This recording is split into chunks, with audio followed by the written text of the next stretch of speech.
The next show is planned for April 9th, 2022. It's about 29 weeks to bring something really special to the stage. I'm very confident that that's going to happen.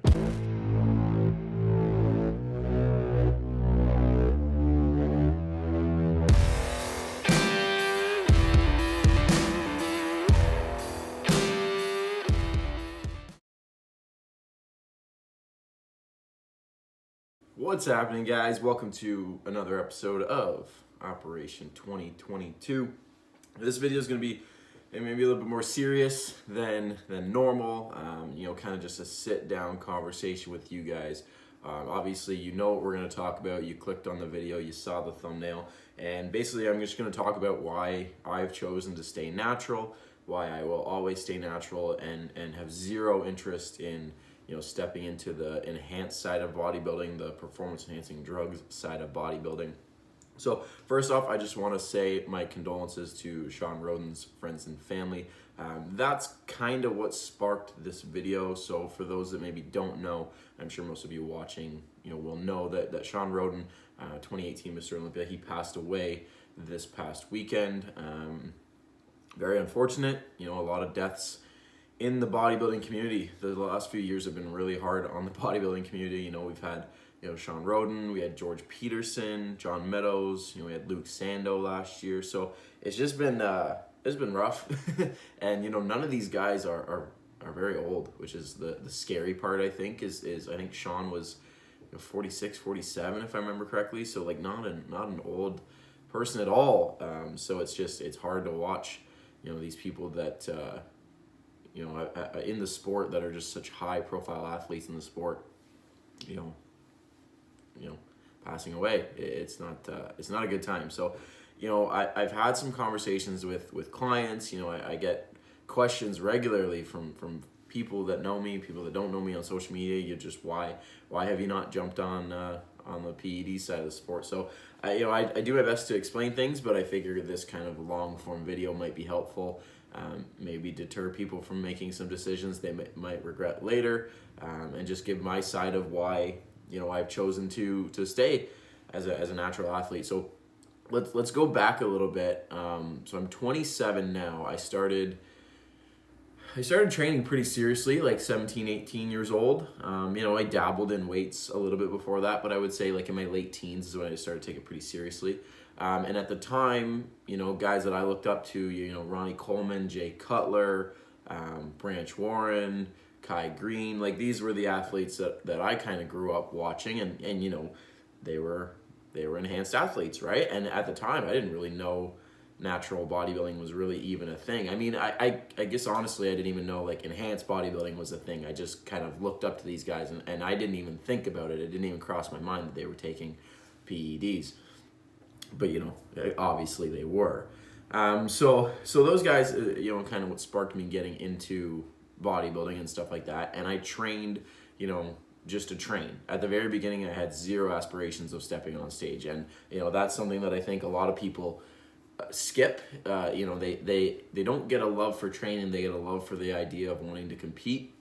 So they figure, okay, what do I need to do to compete right now, right? Which is can further fuel that potential to jump on substances that can excel you in the sport a little bit faster than maybe the route that I've taken. So for the longest time, it was just the love of training, right? I started to eat pretty well, I trained regularly, and my body responded accordingly. Fast forward to my early 20s, so maybe 21, 22, I was in college, and I had a friend. We were very, very close, and he was equally as much into it as I was. And that's when I started toying with the idea of competing. Him and I had talked about doing it together. We went to the gym together every single day. We really hit it off. We were those two gym bros that always went to the gym together. You always saw us with our food together, getting lunch and shit like that. So, that's when potentially we started to talk about, hey man, like, what do you think? Like, would you do it? Would you do it? Would you go on stuff? Would you not? And I was definitely the more reserved of the two of us, but, peer pressure, the desire obviously to get bigger, to get stronger, and especially at that age, your late teens, your early 20s, like you're really, you're really influenced by your surroundings, right? And more often than not, that's when, if someone's going to make that decision, it seems to be that's kind of the age that they're going to do it, because they have that pressure. You know, back when I was at that age, which I sound so old saying that, it wasn't that long ago, but social media was nowhere near as big. So it was really kind of your immediate circle around you that was maybe influencing you. But now it's so different, right? Because you have obviously your circle around you, but you know, you could have hundreds of thousands of people that are influencing that decision, right? So I can very much understand the challenges people are going to face when trying to, you know, sway their decision either way. Because if they have, you know, if you got 3 people in your ear, it's hard enough. But if you have 300 people in your ear saying, "Oh man, you should do it, you should do it, you should do it," like, you know, of course the likelihood of you doing it's going to, you know, increase. So anyways, you know, me and him, we went back and forth about it. And we were both very close to making that decision, but for whatever reason we just didn't. You know, I think both of us kind of got cold feet and opted out of it. And I am very, very glad that I did not make that decision. That's been the only real time I was really close to doing it. You know, as I got into competing, you know, the early years, you know, people around me did. And obviously their development from a physique standpoint, you know, started to overcome mine just because I was doing it naturally. So it was obviously a lot slower. But I think I had kind of more of a concrete decision under me by this time that I was like, you know what, I think I'm not going to do this. I don't think this is the best idea for me. So here we are, right? You know, we're closing out 2021. Getting ready to compete again, and I've now been training for, you know, almost a good decade. I've almost got 10 good years under my belt, right? Not like I've definitely been working out for like 10 years or so, but I would say like 10 solid years of training. You know, if we say I started around like 17, 18, 19, I'll be 28 in January, so I'm right there on that decade of training. And you know, let's put a physique shot. Today's Monday, so it's check-in day. So this is what we're looking like right now. And you know, I'm actually quite proud of what I've accomplished naturally. I think I've built something that's not bad. Obviously, there's going to be better athletes, but I think for the hand that I've been dealt from a genetic standpoint, I think I've really cultivated something pretty cool. So now let's get into decisions to why I have opted to stay natural. I've got 3 written down here that I want to touch on. The first one, which I think is probably one of the biggest ones for most people, is the health concerns. Now, I know there's people out there that say you can do it in a more healthy manner, you can do it safely, and I'm sure you can do it more healthy than other ways, right? If someone's taking one substance at a very moderate dose versus the guy taking 5 substances at a moderate dose, the guy taking 1 substance is probably safer. But that does not mean he has 0 risk. And that's something that I think people forget, is that if you're only taking 1 or 2 things, like, what's the big deal? No, that's not true. You're still running the risk of having health issues. And that was honestly the biggest thing for me. Growing up, and even still today, I'm not a drinker. You know, I still have yet to actually be drunk. You know, I've dabbled in alcohol from time to time, but I've never been drunk. I've never done any, you know, extracurriculars as far as marijuana or anything like that goes. I've lived a very healthy and you know, straight and narrow lifestyle. So when you look at that and then you're like, oh, but he takes steroids, like that's a weird dynamic, right? So the health concerns was my biggest thing. I did my research. I read things, I watched videos, I educated myself, and it just was not something that I was interested in, risking my health for a vanity thing, right? For simply looking a certain way. It just was not something that I had real interest in because of the health ramifications that can come from that. And, you know, that was something that thankfully my parents were very vocal about. They're like, you know, we don't want you to risk your health for something like this. And it really kept me kind of focused on, you know, doing it the natural way and not, you know, bodybuilding's hard enough under normal circumstances, right? Like there's negative consequences you get from doing it naturally too, from like a hormonal standpoint.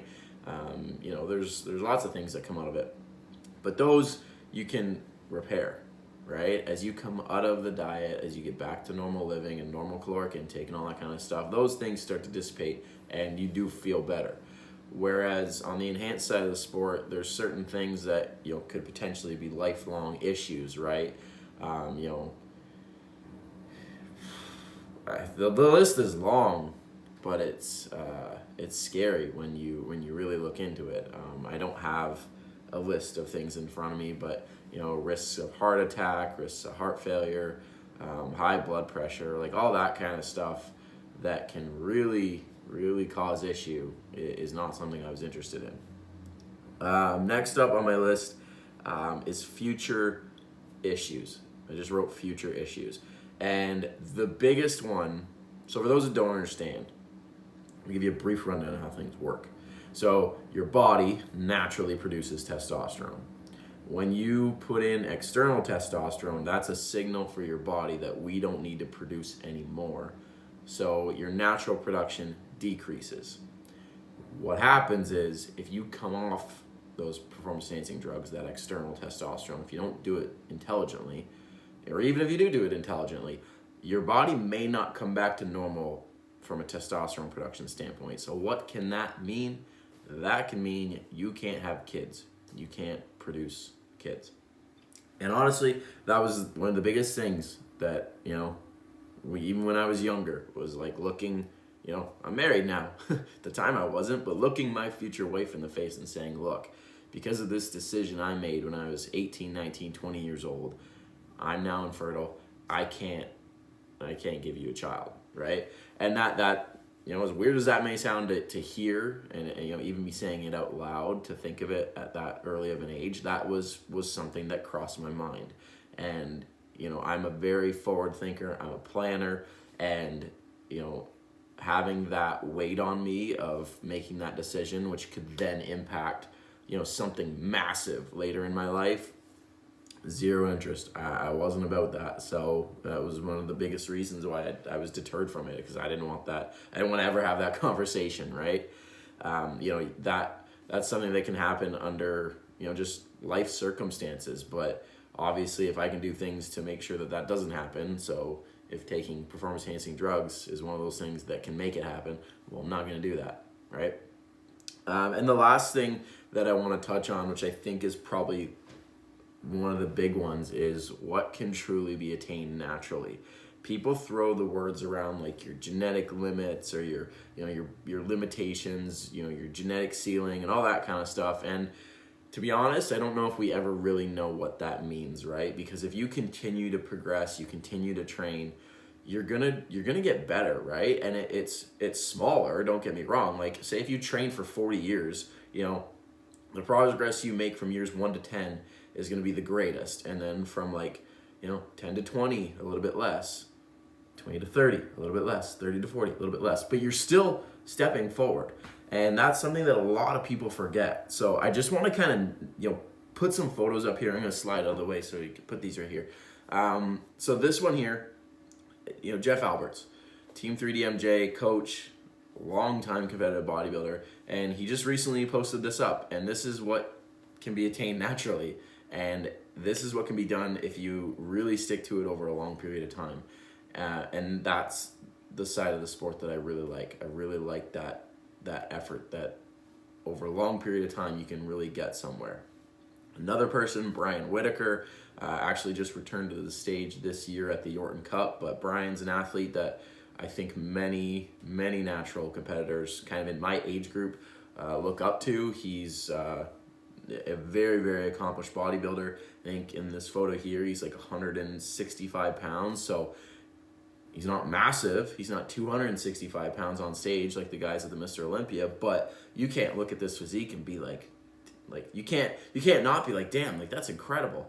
You know, like look at these athletes from WNBF Worlds.